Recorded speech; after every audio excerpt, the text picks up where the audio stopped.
You see a nice guy standing beside of me. He has a mission. He wants to go to the moon, or, well, he wants to send a robot to the moon. This is Carsten Becker. And I think he has earned a nice applause, because they are really working on this.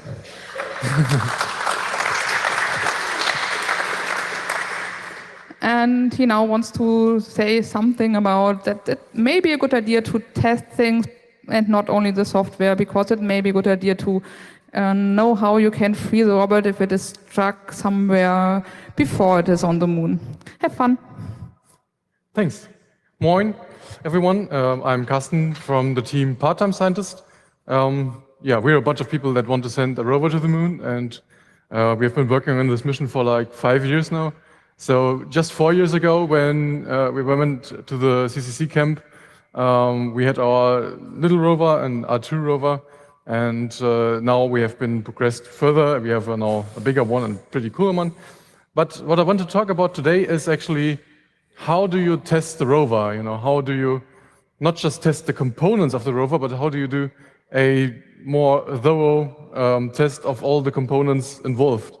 And so this is what an analog mission simulation does. It's not, it's not related to those analog synvives or anything. It means that you're recreating the environment as close as possible as you can to test something on Earth. Some parts are difficult to recreate. For example, having a big vacuum chamber where you can actually drive in. And others are downright impossible to get right. For example, gravity, it's very hard to get rid of it. But first, maybe I should, show a little bit around what we have done so far. And luckily for me, there's a video which perfectly demonstrates what we are actually planning to do.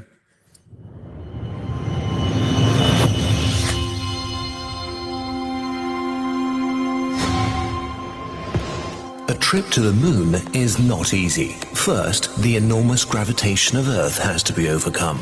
Then, hundreds of thousands of kilometers are waiting to be crossed, full of harsh darkness, the intense radiation of the sun, and extreme temperature changes. The part-time scientists, a private team of engineers, are working on mastering this journey and winning the Google Lunar X Prize. Audi is supporting them in the competition to build a lunar rover and send it to the moon to fulfill a number of tasks. In order to leave the Earth once and for all, the 2 moon rovers are loaded into a satellite launch vehicle. They're mounted into the top because this is the optimum position to survive the enormous forces during the launch. The Dnepr rocket launches with incredible thrusts of 4,520 kilonewtons and speeds of up to 7.8 kilometers a second until it reaches the lower orbit at 300 kilometers. There, the service module is released. This part of the rocket will carry the moon rovers into space. To leave the Earth's gravity, the service module orbits our planet in ever-growing ellipses. Then it catapults away and starts its 5-day-long journey to the moon at speeds of up to 10.5 kilometers a second. While the moon is often portrayed as being fairly close to Earth, it is, in fact, around 384,400 kilometers away. That's enough space to fit every other planet in the solar system between Earth and the moon. The module carrying the 2 rovers approaches the moon at high speed and enters its orbit at a precisely calculated angle. Once this task is completed, the spacecraft can prepare for the last part of the journey, the landing. The landing module separates from the service module and starts the critical landing process. The part-time scientists chose the landing site years ago, the Taurus-Littrow Valley near the Apollo 17 landing site, an area well known by scientists and lunar explorers. In science fiction movies, landers simply descend to the lunar surface. But in reality, the lander is still orbiting the moon at a speed of 1.7 kilometers a second until the final landing sequence is initiated. The landing is the most crucial part of the journey.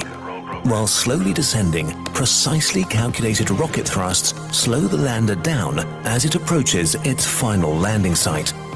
Once the lander has touched down safely, it detaches the 2 rovers, which bathe in sunlight first and then call home. Their journey to the moon took more than 8 years of development, planning, and engineering work. Now, the real mission can begin.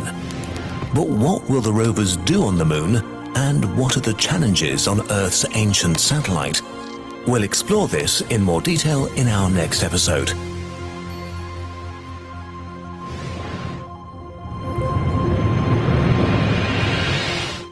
Yeah, so if you know anything about trajectory planning or how landers actually land, then I apologize for the graphics. They are not up to detail in some parts, you know.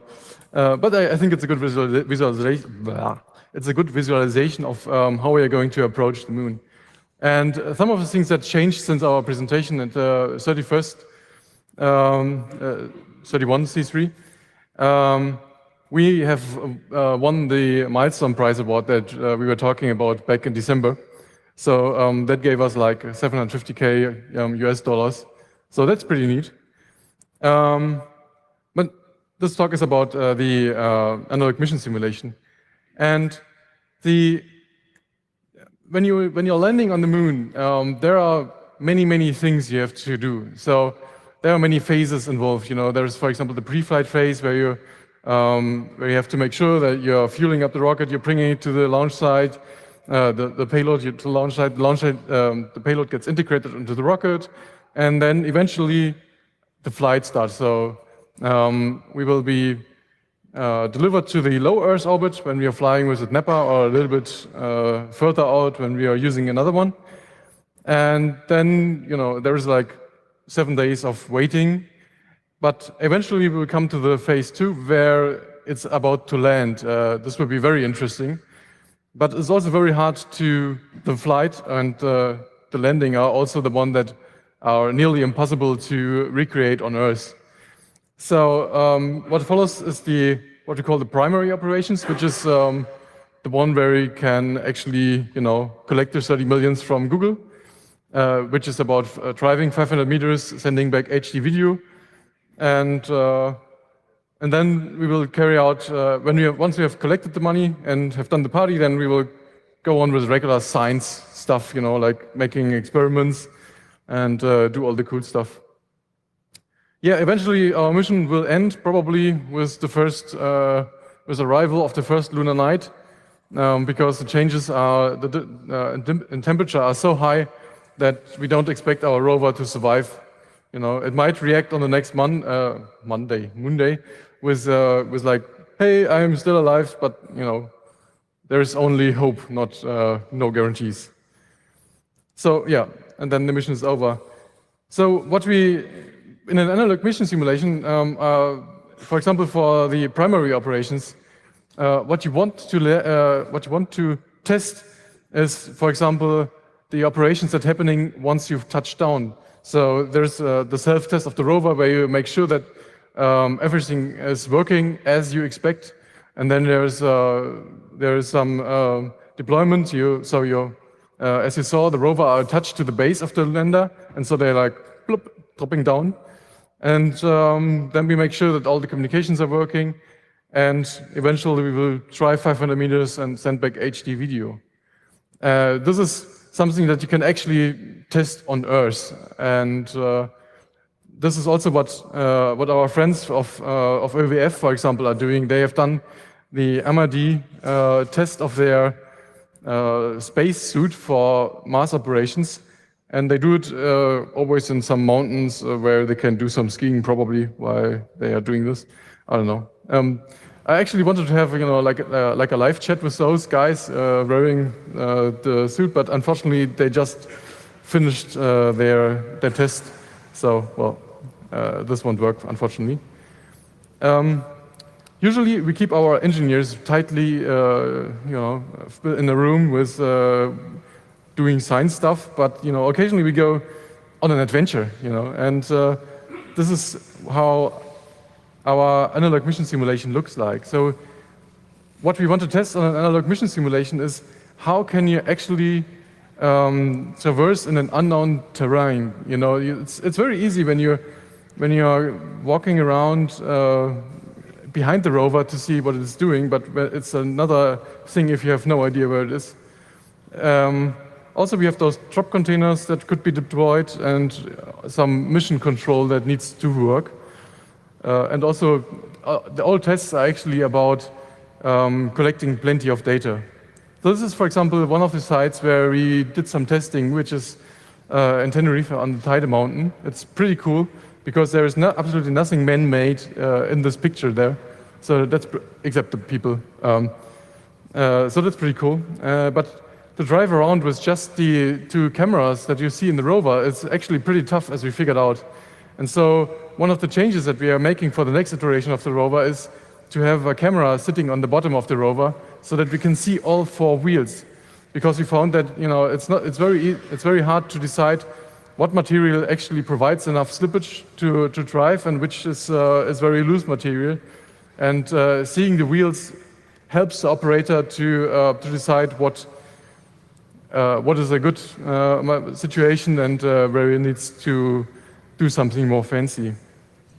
Also, it helps to, once you have driven around, it's very helpful to decide, do you want to have like a pilot and a co-pilot situation, or do you want to have maybe something else that could help the operator to drive safely in this environment? And also, the question: how does the delay impact the operation of the rover in that environment? Another thing that we talked about 31st C3 was the drop containers, which are actually those little triangular structures that are sitting below the solar panel, which can be deployed on the surface. And so one of the critical tests of an analog mission simulation for us would be to test that this actually works. You have it sitting in a lab, and you're pushing a button and it falls down, and you're like, okay, this works. But once it gets in touch with reality, their plan will probably not work out as planned. So, it's difficult to predict whether in which ways it can fail. And the idea of the mission simulation is to find all the ways it could possibly fail, and also have the operator sitting in the mission control figure out in which way it failed to find the procedures to deal with it. This is actually the toughest part. There are people standing behind the rover and they see that how it failed, but the people sitting in the mission control, which are far away, also need to figure out in which way it failed. And this is a very tough thing. So in order to improve ensure that we can operate safely on the moon, we need to design a mission control which can actually provide useful information to the operators, and we need to find out which ways are the best way to visualize those. And so in the end, this is what the analog mission simulation is all about. We collect data, in terms of telemetry data coming from the rover itself, which can be helpful to adjust some parameters, like knowing the power consumption, in what situation was the power consumption, and maybe optimize it. But also, where does the process get stuck? Once you're done with where could be the process be optimized that the operator get more information about what is happening on the moon surface, and also what were the technical problems that we encountered. And those technical problems need to be addressed, and the process problems need to be addressed as well, in the way that there is some definition on how we actually can allow people to join in and do stuff like this. I just realized I was talking much faster than I expected. But there's one last video I want to show you, because another thing that we just announced in June is that we have now partnered up with Audi. They are supporting us. And we also did a very nice video about our mission. And I want to show you that.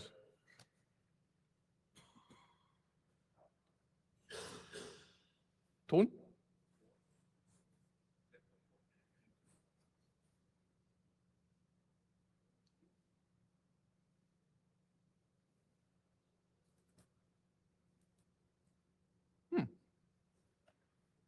countries. Okay, let me start that again. The moon, our closest neighbor in the solar system, and yet it has always seemed distant and unreachable until now.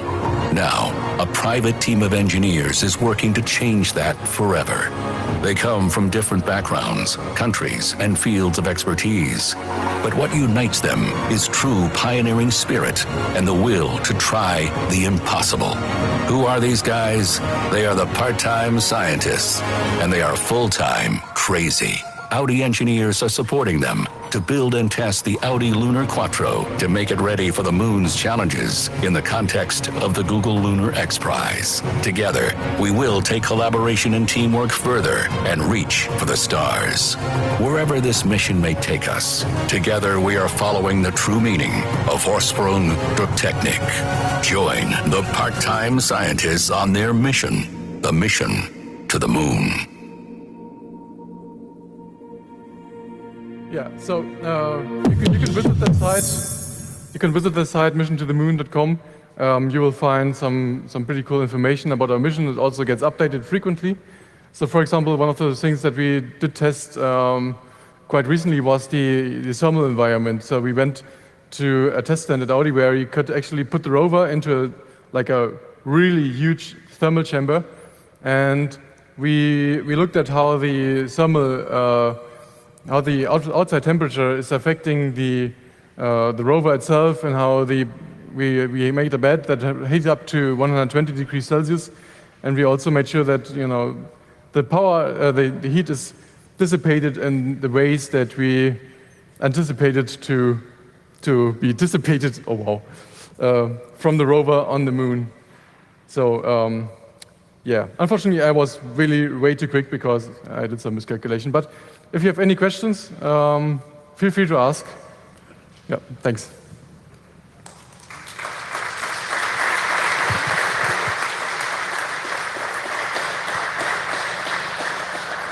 Yeah, there's already one question standing at that microphone. So maybe you want to start, and everybody else who has a question can go to the microphones. They're here in the front. And everybody else, please keep seated until the end of the Q&A. Thank you.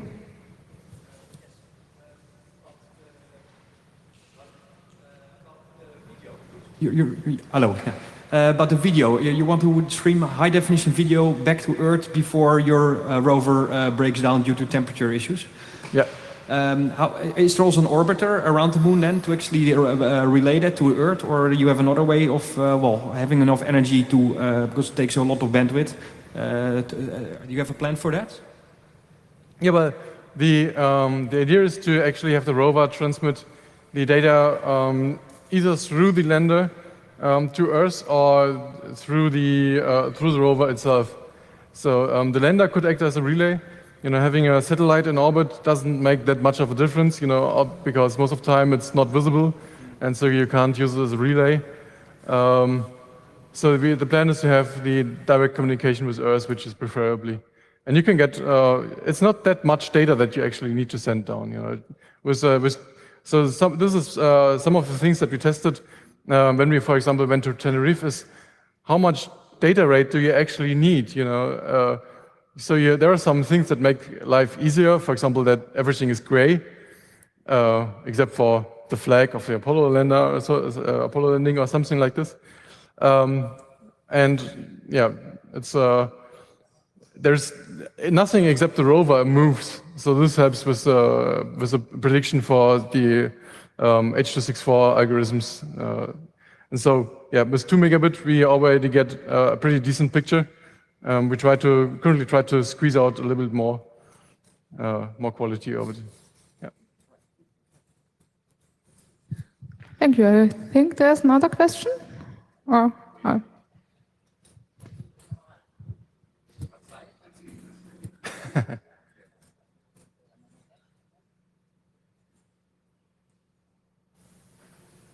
Yeah.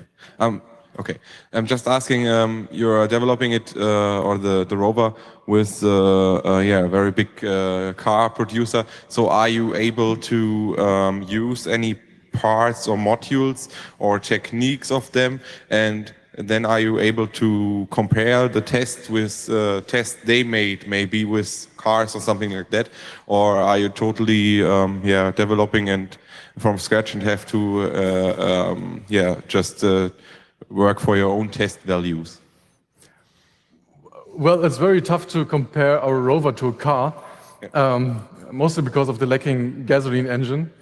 But also, so the thing is that the concept of having, for example, the quattro technologies is very similar in our rover. You have 4 wheels which can be independently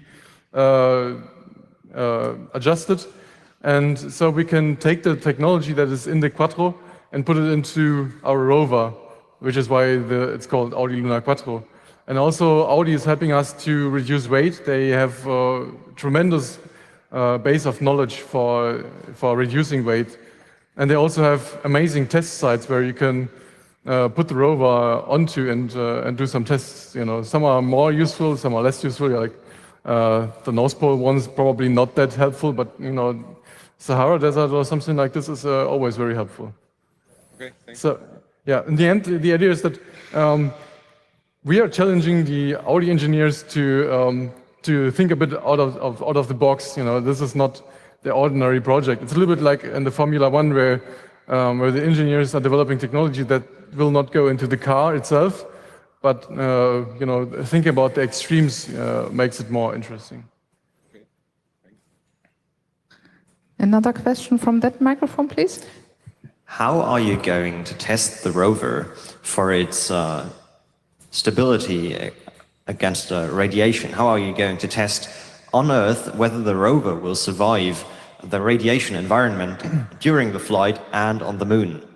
Well, so the answer is that you can actually calculate the radiation that you're expecting for the mission, and so the most radiation is collected on the way to the moon.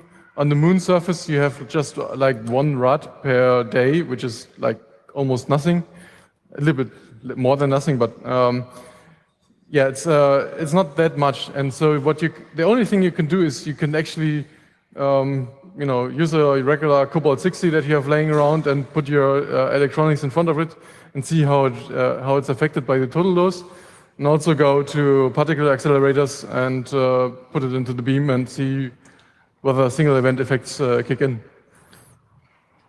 In your video, you have shown an Atmel chip being soldered to a board. Is Atmel really selling space-grade components? Of course not, no. Or maybe, actually they do. They have this one FPGA that is totally outdated that they're actually selling. Also, they have a very interesting, they have another processor. So yes, they are selling space-grade components, but we're not using any of those.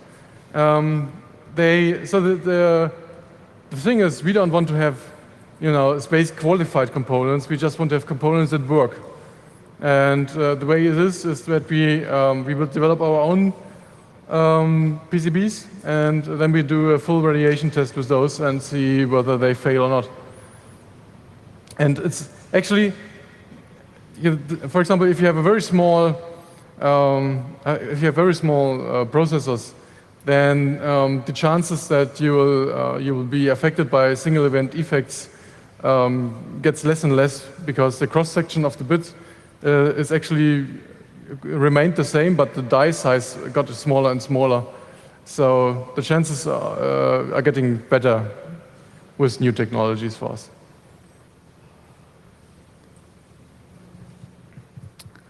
I think there's just another question there. Yes. In the advertisement of this talk, there was a simulation about analog versus digital and about analog simulation of missions, but I didn't see much in the result of the talk. Can you maybe explain a little bit more about analog simulation in the context of missions? Well, the problem is it's analog in the sense that you can't recreate the full mission on Earth.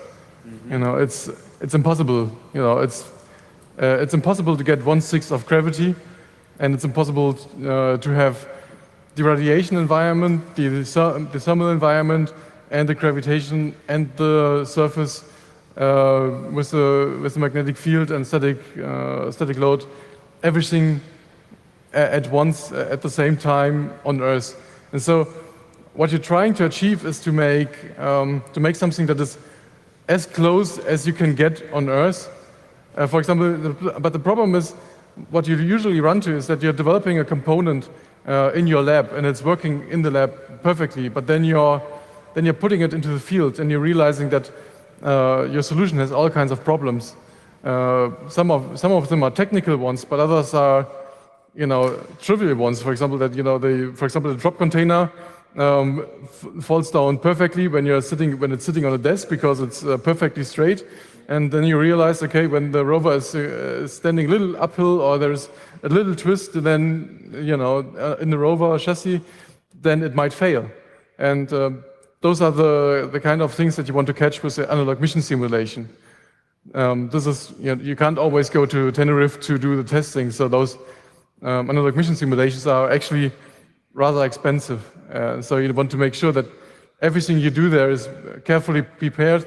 And you find the more bugs you find, the better it is in some way, because then you have found them. If everything works as planned, you don't know whether there was pure luck or perfect planning. So, yeah. Thank you. I think that were all questions. And thank you again, Carsten Becker. Yeah.